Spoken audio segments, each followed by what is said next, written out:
Hello everybody and welcome back. I am Buddy Strange and this is StrangeVoodooTV, and everybody, the shit has officially hit the fan. And by fan, I mean us, because the NFL has hit us with a bunch of bullshit this past couple of weeks. Oh, we did not do that well again this week, but we have to keep pushing, just like a constipated person on a high-fiber diet. We just need to keep pushing, and we will continue to do that. But first, before we move forward, we must take a look back at Week 5, so let's do that right now. Alright, the win of the week is going to be the Colts winning over the Chiefs. It could have easily been the Raiders winning over the Bears in London. That was a really good win, but no. The Colts on Sunday night going out, Adam Vinatieri going out, Jacoby Brissett going out, that injured defense, that offensive line, which played outstanding. Quentin Nelson, Anthony Costanzo, Braden Smith, my God. They played out of their minds. Marlon Mack played great, and the Colts were able to come out with a huge win over the, at the time, undefeated Chiefs on one of the biggest stages in football Sunday night. And that was just very impressive. Frank Reich has got his Colts believing in the system, and I told you not to sleep on them, and damn it did they wake some people up with this one. That was a huge win. I think they can continue the momentum even after their bye this week. That was a huge win going into their bye. They can figure things out, and coming out of the bye well rested and motivated. It should be good moving forward for the Colts,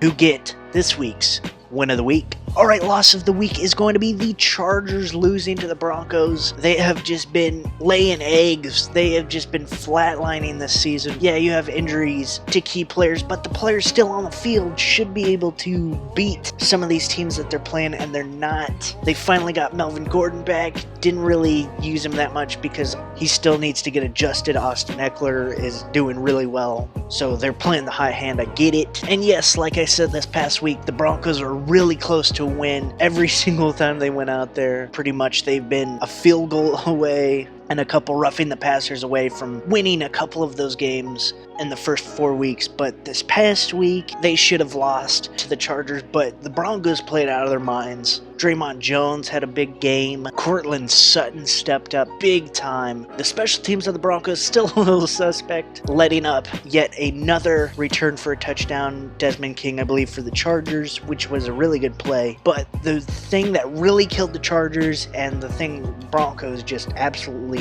dominated at, was the red zone. Are you kidding me? Defensively in the red zone for the Broncos, they stepped it up. I think 2 turnovers, 1 a forced fumble by Kareem Jackson on Austin Eckler, fumbled out of the end zone, touchback, Broncos ball on the 20. That was huge. He was going in for the score and just bop, punch out. Too bad. Good luck. Try again next time. And then a pick on top of that in the red zone as well. Yeah, the Chargers just came out dead, and at home too. That hurts. But loss of the week, Chargers. Alright everybody, SVTV's players of the week. Alright, first off, offensive player of the week is going to be basically half the league.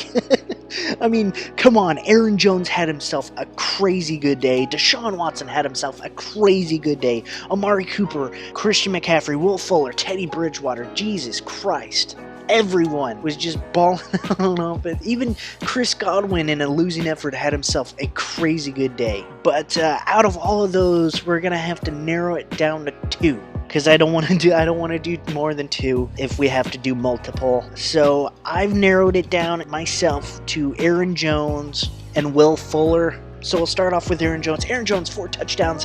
Holy moly, played out of his mind. 4 touchdowns, a Packer record for rushing touchdowns. In the receiving game, he was dominant as well. He just totally ripped up the Cowboys. Very deserving this week of Offensive Player of the Week. And then it was really close, Will Fuller, Deshaun Watson. It's like the chicken and the egg almost. Like, do I pick Deshaun Watson because he threw 5 touchdowns and he got the ball to Fuller? Or do I put Fuller there because he went over 200 yards himself and had 2 of those touchdowns? Which do I choose? Right now, the quarterbacks get a lot of love. Deshaun Watson gets a lot of love. I love him personally. I think he deserves this, but I'm going to give it to Will Fuller because wide receivers, I mean, they get love too, but come on. A wide receiver has a big day. The quarterback, by default, also has a big day, so a lot of people like to put it on the quarterback.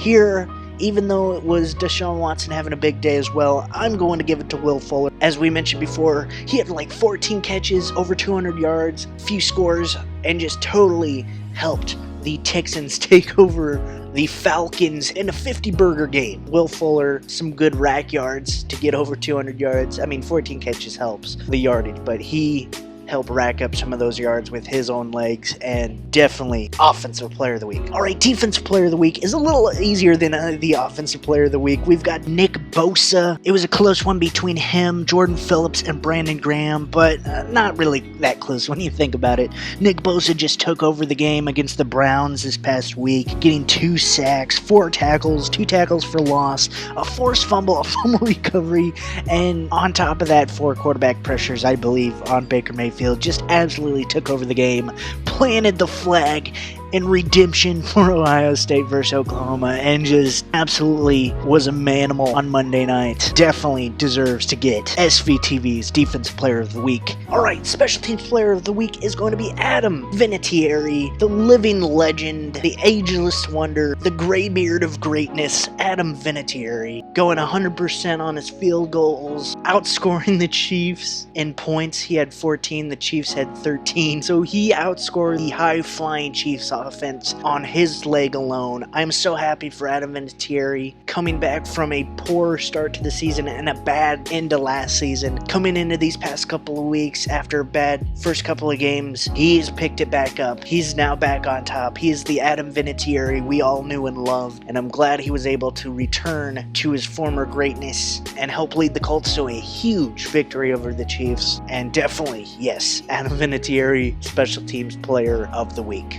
Alright everybody, are you ready? SVTV's Play of the Week. On first down, Wilson keeps. Surveys, nowhere to go, and back in the end zone. Touchdown! Let's take a look. Catch, feet, that is unbelievable. Alright everybody, I hope you enjoyed SVTV's Play of the Week. If you did, hit that like button down below to show your support for SVTV's Plays of the Week. Alright, let's see how we did this past week. We did better than last week. We hit 47%. Oh boy, oh my. We have been struggling these past couple of weeks, but so is the NFL. Like, I do not get what is going on. Of course, the Colts over the Chiefs, great win for the Colts, proud of them, but oh man, are you serious? And then the Broncos over the Chargers, are you kidding me? Did not see that one coming. Raiders winning, okay, in London. That was pretty much a surprise for most of us, I would imagine. I thought that Bears defense would lock them down.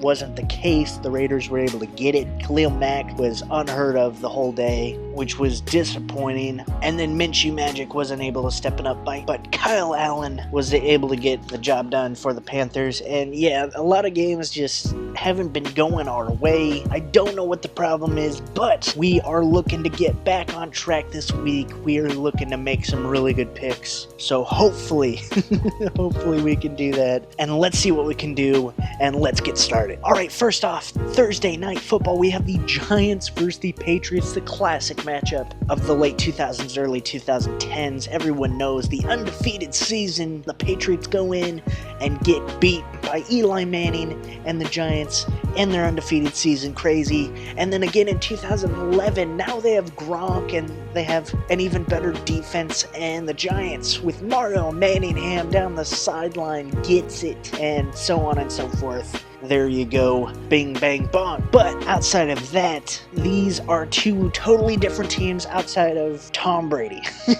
and Eli Manning, but he's in a backup role, so it doesn't really count or matter. And in this past week, the Giants struggled against the Vikings, which I thought they'd do alright, but it didn't go well. And the Patriots absolutely got manhandled in the first 5 minutes by the Redskins, and then proceeded to just go in and stomp the living hell out of the Redskins the rest of the way.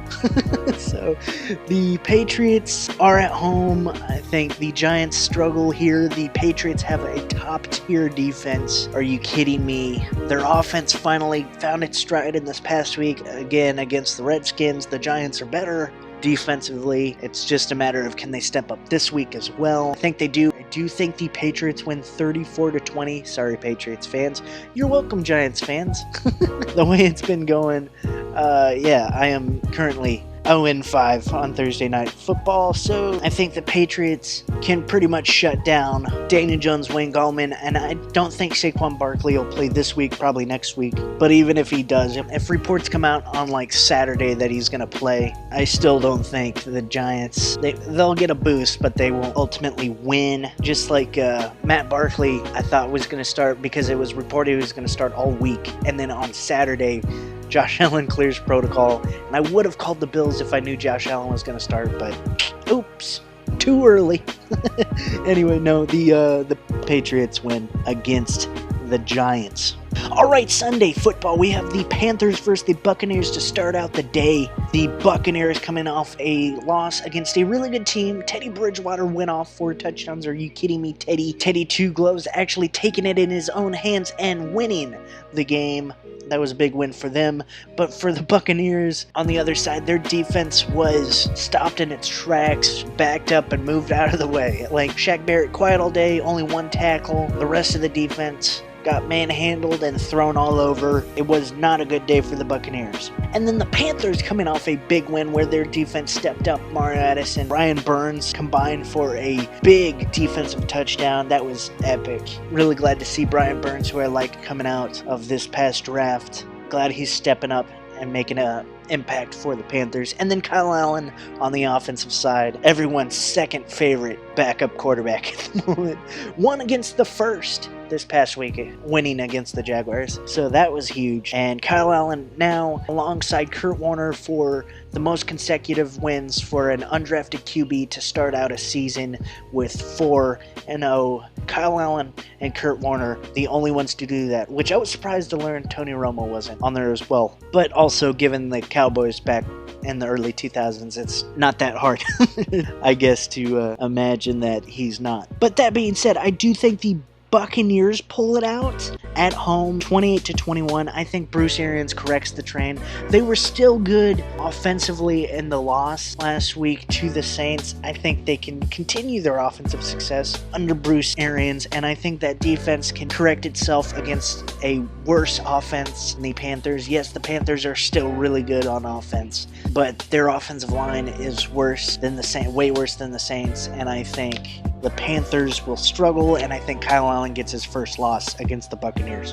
All right, next up, the Bengals versus the Ravens. The Ravens coming off a huge overtime win against the Steelers. Lamar Jackson showing that he is human after all, at least when playing against the biggest division rival that the Ravens have ever had. It's going to happen. There's going to be bad days for any quarterback. Lamar Jackson just had his against a solid defense in the Steelers on the road, again, against big divisional rival, which always is going to be a tough game unless you're in the AFC East.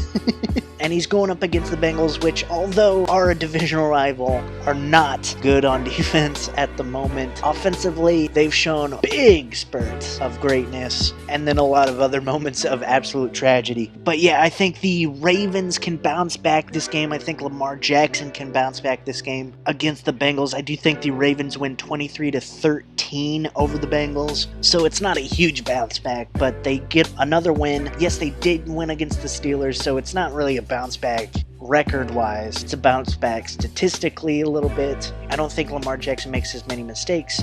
I don't think he has many, if any, turnovers. I think maybe 1, but I'm going to say 0 for Lamar Jackson this week. I think he has himself a solid day. And still, I think the Bengals keep it close, but they ultimately lose to the Ravens. All right, the Seahawks versus the Browns. The Seahawks coming off a huge and very close win over the Rams. The wheel of misfortune did not work, and damn it, Greg Zuerlein, it would have worked if it weren't for you meddling kickers missing my field goals.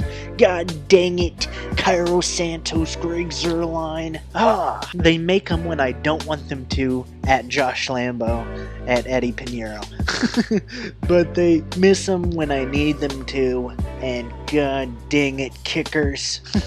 I love you. I love you. I love to hate you sometimes, though. But no, the Seahawks came away with the win after a great performance by Russell Wilson, Tyler Lockett, and that offense, and due to a missed kick by the Rams and Greg Zuerlein. God dang it. And then the Browns coming off a just holy moly, just got absolutely romped by the 49ers. They had a bad day. If you go up against the 49ers, bad day. And I think it continues even at home here. I think the Seahawks win 30-21 over the Browns. I think the Seahawks on both sides are just going to be a little too much. I think the Browns are still searching for themselves. They'll have to have their bye week, go into their bye week to figure things out. And ultimately, like I said a while back, the Browns, I think, really should have hired Bruce Arians, because he has that team going down in Tampa, and Freddie Kitchens doesn't know what the hell he's doing. I love John Dorsey. I think he's a really good player personnel GM. He knows what he's doing there, but he was the one in charge of the hiring, and bro, no sir, was not a good one. Everybody and their mother, including Bruce Arians, wanted to coach in Cleveland, and the Browns and John Dorsey were like, no thank you. I think that's proven to be a huge mistake. Seahawks win. Alright, the Saints versus the Jaguars, the battle of the backups yet again this week. It should be a fun one. Teddy Two Gloves versus Big Balls Beowulf. Minshew Mania is facing off a fierce Saints defense. That Saints defense is playing out of their mind at the moment. They still let up a pretty good day for Winston and a big day for Godwin. That being said, they are not to be slept on. However, they are facing off against the most interesting quarterback in the world. And if you don't know what I'm talking about, this is going to be worth this getting copyright claimed. Just watch this. It's absolutely freaking brilliant. He's Gardner Minshew II, even though there was never a first. He doesn't groom his mustache. His mustache grooms him. He once led the nation in passing without ever throwing a pass. He used a hammer to break his hand. Instead, his hand broke the hammer. Brett Favre once called him for fashion advice. He recommended jorts. All his touchdowns are reviewable, just so the refs can watch him score again. He once threw an interception just to see what it feels like. Gardner Minshew is the most interesting quarterback in the world. Stay ready, my friends. Alright, yeah, I love that video. ESPN, great job. Total credit goes to you. That was absolutely amazing job on their part. Loved every second of it. Totally a great segment on Minshew. But that being said, here, yeah, I think Minshew wins. At home, he's doing great. DJ Chark, up-and-coming wide receiver in the league. He's absolutely playing out of his mind for Minshew and the Jaguars. But yeah, I do think in this one, the Jaguars win in a close one, 23-20 over the Saints. I could see the Saints getting it, but I think it's going to be the Jaguars in this one. I think Leonard Fournette can have a big day against a team he grew up loving in the Saints. And I think the Jaguars defense can be a little bit too much for Teddy Two Gloves and the rest of the Saints offense. I know this may be stupid to do, being that my pick'em record is not great and I'm picking against the popular team to win, but I don't know. The Saints usually let one go, and I think it's to the Jaguars this week. I think Minshew can come back off a loss to Carolina. I think they can come in and get Teddy Bridgewater and the Saints this week. Alright, the Texans versus the Chiefs next up. The Chiefs, whoa, that was a surprising one of the Colts. Also, Patrick Mahomes' ankle did not look good at all. He looked like he was in severe pain, and I'm not just talking like, hey, walk it off, it'll be okay. I'm talking for you or me, an average person or NFL fan, we'd be out for a month and a half trying to nurse that thing, and he was able to run around on it as much as he could and make not enough plays, but plays. He's a tough dude. I think he spats it up real nice and tight this week. Extra tight this week. A little extra wrap on that ankle. And hopefully the Texans aren't cheap and don't take shots at it. If it accidentally gets hit, okay, oops, but I hope they don't intentionally go for the ankle. But the Texans coming off a huge win against the Falcons. A 50-burger, 53 points. Wow, that was amazing. They got a player of the week this week, almost 2, and offensively they were firing all cylinders. However, the Chiefs are at home, and I don't think they lose 2 in a row. I think they do have a bounce-back game. Andy Reid is going to prepare really hard. I think he can out-prepare Bill O'Brien and the Texans. I do think the Chiefs win 36-30, so I believe it's going to be close, and I do think it's going to be high scoring. I think both of these offenses can take advantage of each other's defenses. I just don't think the Texans can come out on top over Andy Reid and the Chiefs. It all really depends on Patty Mahomes' ankle, but I think this week they run a lot, and I think it is successful. LaShawn McCoy, Damian Williams, I think both of them can have a good day on the ground against the Texans, as well as through the air, dump-offs and short passes, running backs and Travis Kelce, 5-yard outs, or put him in the slot, slant him in for 3 yards, he catches it, get some yak yards, something like that. Anyway, I think the Chiefs win in this one. Alright, up next, the Redskins versus the Dolphins, the Tank Bowl, everybody. Are you excited? Holy mackerel. The Redskins finally letting go of Jay Gruden. The Dolphins finally letting go of wanting to win at all. The Dolphins even lost during their bye week, which was absolutely tragic. No, the Dolphins and Redskins both are not looking good at this point, and that is why I am officially, for the first time in SVTV history, I am officially calling a tie. 20-20, the Dolphins and Redskins will tie, preserving their winless seasons. I think it's mutually agreed upon. They both want to tank, and it's going to be a 20-20 tie, as neutral as you can get.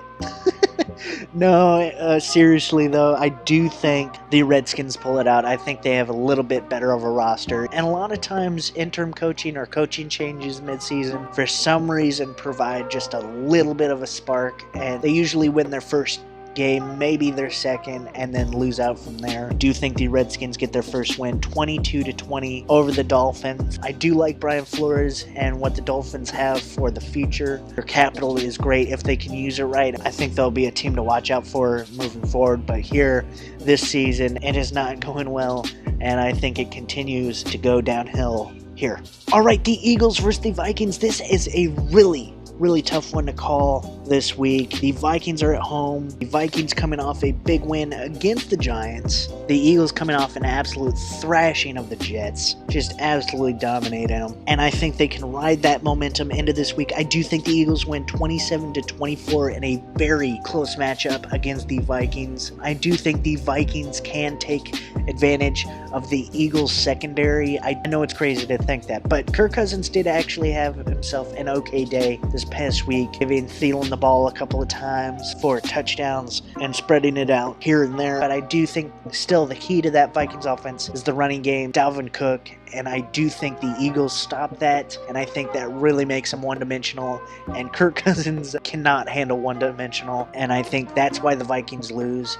And then on the flip side, Carson Wentz and the Eagles offense, I think, are going to struggle, but end up eventually breaking through a couple of times. And I do think they get points, and I do think the Eagles win in Minnesota. All right, next up, probably the second toughest game for me to choose and decide this week is the Falcons versus the Cardinals in a very interesting matchup. I really want to call the Cardinals here, but something's telling me the Falcons, mainly the betting lines and the win percentages I've been seeing, are saying the Falcons. And if it were any other week where I didn't want to play it safe or safer than I've been playing it, I'd probably call the Cardinals here. But no, I'm going to call the Falcons, and I think they win 24-14 over the Cardinals. Ultimately, I think that is the better choice. I think Matt Ryan and Julio Jones, they're done. They're done dealing with being called out. I think they'll have themselves a day. Matt Ryan is actually one of the league leaders in passing at the moment, and I think he continues that this week. And I do think the Falcons pull it out against the Cardinals 24-14. The problem is on defense for them, but I think with an offense that's still trying to find itself a little bit, they did with Cliff Kingsbury call a really good game this past week. Balanced wise. The running game, they finally got it going. Was very proud of that. They got Kyler Murray running awesome, David Johnson running awesome, and then pass when they needed to. That was absolute great game plan, and that's why I think they won. But this week, I think they might get behind early, and they're going to want to pass, get away from the run. I think that ultimately hurts them, and I do think the Falcons end up pulling it out against the Cardinals in Arizona. All right, next up, the 49ers versus the Rams. The Rams coming off a bad week. The 49ers coming off an absolute amazing week for them. I think the 49ers are coming in hot. Their defense, like I've been saying since before the season, their defense is fantastic. I told you I would be very disappointed before the season if they weren't really good.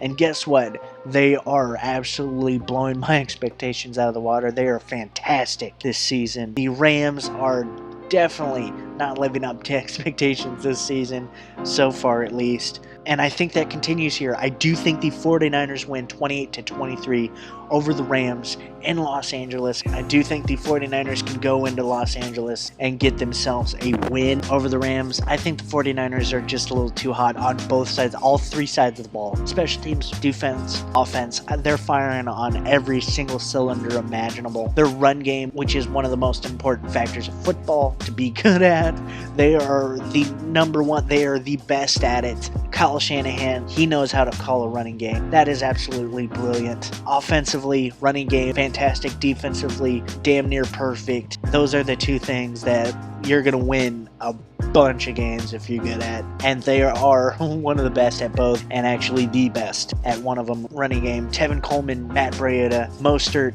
in a limited role even. They're all three of them are fantastic, and I feel bad for Jerick McKinnon, but no, he hasn't even crossed anybody's mind since his injury. I think they have a dominant backfield despite his injury, and yeah, I do think the 49ers continue that run game, continue that dominating defense. Jared Goff will not be alive at the end of the game because, geez, the 49ers defense looking really good. All right, the Titans versus the Broncos. The Titans going into Denver after a disappointing loss to the Bills where it was just defense all day and the Bills were able to just squeak it out just barely by the end of it. The Broncos coming off a big win, their first win on the road against a divisional rival in the Chargers. That was a huge day for them. They finally clicked offensively. Their defense came up big in the red zone like we said before, and it was a big day for them. But that being said, even at home, I think the Titans are going to win. I do think the Titans are going to win 26-14 over the Broncos. I think the Titans defense is going to be a little bit too much for the Broncos. And then offensively, I do think the Titans have a bounce back game. It seems like they're off and on and off and on and off and on. Like they'll have a good game, Marcus Mariota play out of his mind, and then the offense just totally falls off a cliff. And then they play great and then totally fall.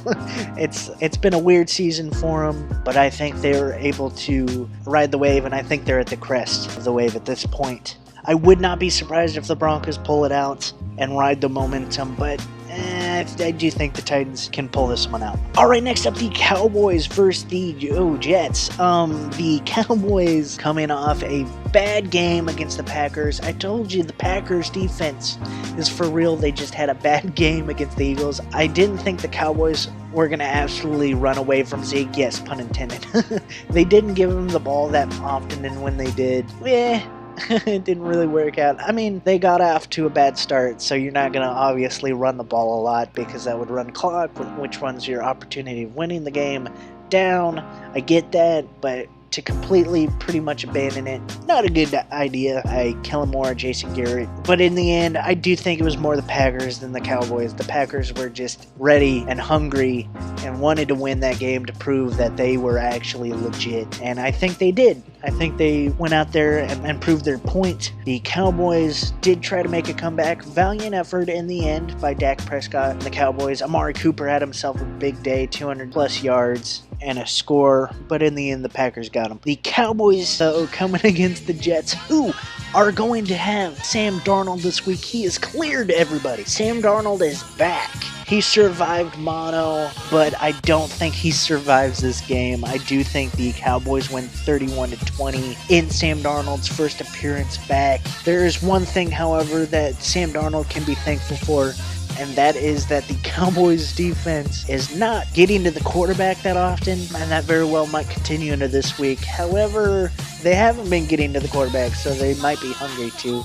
And the Jets have allowed 15 sacks up in the past 2 games, but that also might be on the quarterback not getting rid of the ball. I haven't analyzed the tape down to every snap, but that could be the case. Also, it could be the offensive line. But we'll see how the Cowboys fare defensively against that line. But yeah, I do think they win here. All right, everybody, Sunday Night Football. This should be very exciting.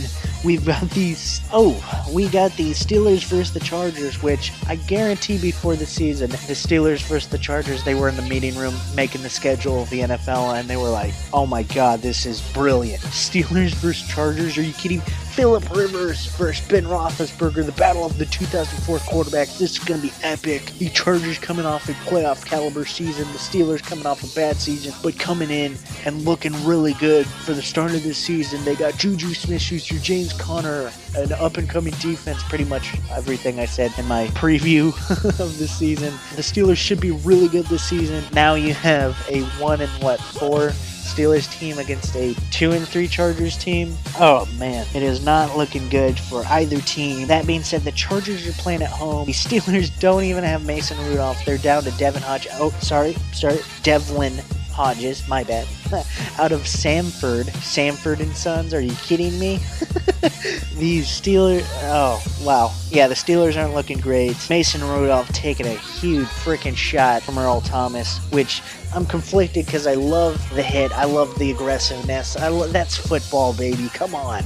That's classic gridiron. Old crunch him up. Bam. Just shove it down his throat. Just Dick Nitrate Lane. Fish hook. Just hit him. Yeah. Violence.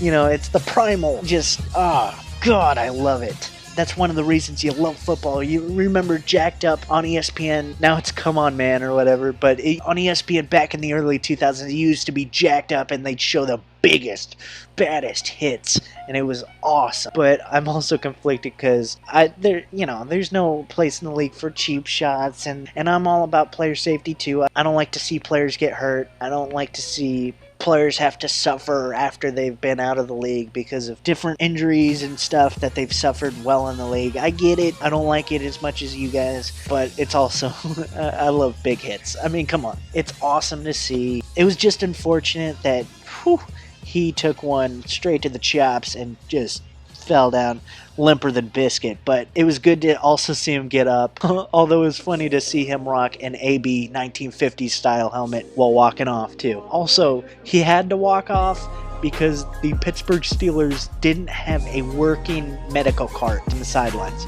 Are you kidding me, Pittsburgh? That is crazy. They did not. Oh wow, it is getting that bad in Pittsburgh this season, apparently.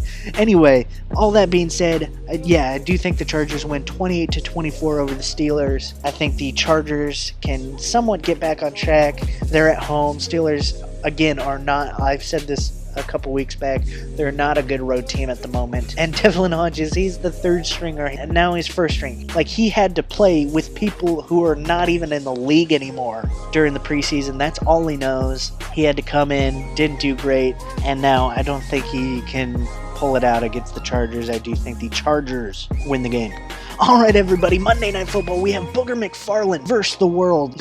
We have the Lions versus the Packers, a great classic matchup. They always play each other tough. The Lions, for some reason, no matter what their record is, no matter what the Packers' record is, they always play each other really well. The Lions, although coming off a bye and a really good season so far, which they've lost a game, they tied a game, but still, nonetheless, they are playing really good, solid ball this season. They are a Kerryon Johnson fluke fumble away from winning the Chiefs game as well. But the Packers' strong defense coming off a huge win against the Cowboys. Offensively, they just exploded. They found their rhythm. They know what they're doing now. Run game is absolutely phenomenal at this point. That being said, I do think Aaron Jones gets stopped up a little bit this week. However, I do think the Packers end up winning. They are at home. They're in Lambeau. And I wouldn't be surprised if the Lions pull it out because, again, they always play each other tough. Exactly what I said about the Broncos because against the Chargers last week, and look how that turned out. The Broncos went in and won on the road, but here I don't think the Lions can do that. I do think the Packers win in a very close game, 26-24 over the Lions. But yeah, I think the Lions do play tough. They're defensively, I think they'll be able to shut down Aaron Jones, Aaron Rodgers, and the rest of the Packers offense for a lot of the game, but they'll have Devontae Adams back on offense. I think that greatly improves their chances of winning. I do think Aaron Jones can escape with a touchdown, and maybe I'm going to say 68 yards on the ground. So a respectable, okay day for any running back, a touchdown, 68 yards, but I don't think he gets near 100, and I do think the Lions have a good day on defense, but ultimately not too good because they lose. All right, everybody, that is going to do it for us here today. I hope you enjoyed. If you did, hit that like button. If you haven't already, hit that subscriber button. We've been growing, and it's been very exciting. Thank you to all of you who have joined recently, and a big thank you to anybody who stayed and continued with this journey from way back in the beginning, somewhere in the middle, wherever you joined. Thank you for being along for the ride. I hope you're enjoying the highlight videos that I've been posting. It's been a little bit, like almost a month, if not a month, since I posted one. It's been a little hectic this past couple of weeks, plus having to push out these videos, and these take a lot of time to do. So not a lot of highlight videos coming out, but hopefully I can get that back on track. I really enjoy making those highlight videos. I hope you enjoy watching them. And if you haven't watched them yet, go check them out. There's a playlist for them. And in my opinion, they're pretty good. They're pretty good. Names include like Juju Smith-Schuster, Kevin Byard, Adam Thielen, Ricky Williams, and most currently Dante Hall and Work Done. So I hope you enjoy those videos.